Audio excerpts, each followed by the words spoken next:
හයි ළමයි. ඉතින් මගේ අලුත් වීඩියෝ එක මුලින්ම කියනවා ඔයාලා සබස්ක්‍රයිබ් කරලා නැත්නම් channel එක සබස්ක්‍රයිබ් කරලා එකතු වෙන්න කියලා. ඉතින් මම අද ආවා එයා මුලින්ම පිළිගන්න යන්න කලින් එයාට මට හිතුණා මල් එකක් දෙන්න ඕනේ කියලා. ඉතින් මම මල් ගන්න ආවා. මට ඉතින් ගොඩක්ම හිත ගියේ මේ රෝසස් වලට තමයි. එයා හරියටම අවුරුද්දකින් එනකොට ඉතින් නිකන් යන්නත් බැහැනේ. මේ වගේ ෆ්ලවර්ස් ටිකක් ගෙනහිල්ලා යාව පිළිගන්න තියෙනවා නම් ගොඩක් හොඳයි කියලා මට හිතුණා.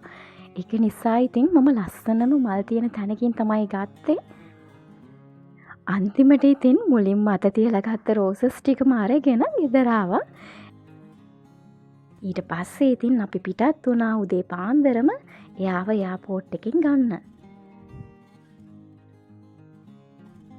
එයාපෝට් එකට තමගේ කෙනෙක් ගන්න කියපු කෙනෙක්ට මෙතනදි දැනෙන සතුට මං හිතන්නේ කියලා නිම කරන්න බෑ. ඒක එතනට ගියපු කෙනෙක්ම දන්නවා. ඉතින් මමත් එහෙම තමයි. එයා එනකන් සැහෙන සතුටෙන් තමයි හිටියේ.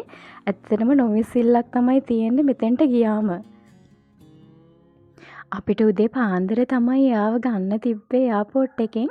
ඉතින් අපි ඒක නිසා කලින්ම ගිහිල්ලා එයා එනකන් ඉතින් බලන් ඉන්නවා.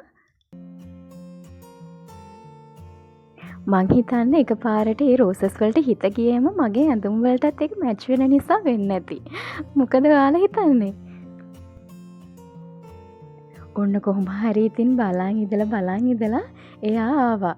මේ වෙලාවේදී දැනෙච්ච සතුට නම් වචන වලට පෙරලන්න බැරි තරම්. ඉතින් අවුරුද්දකින් තමයි එයාව දැක්කේ. හරිම සතුටක් ඒ වෙලාවේ ආවේ.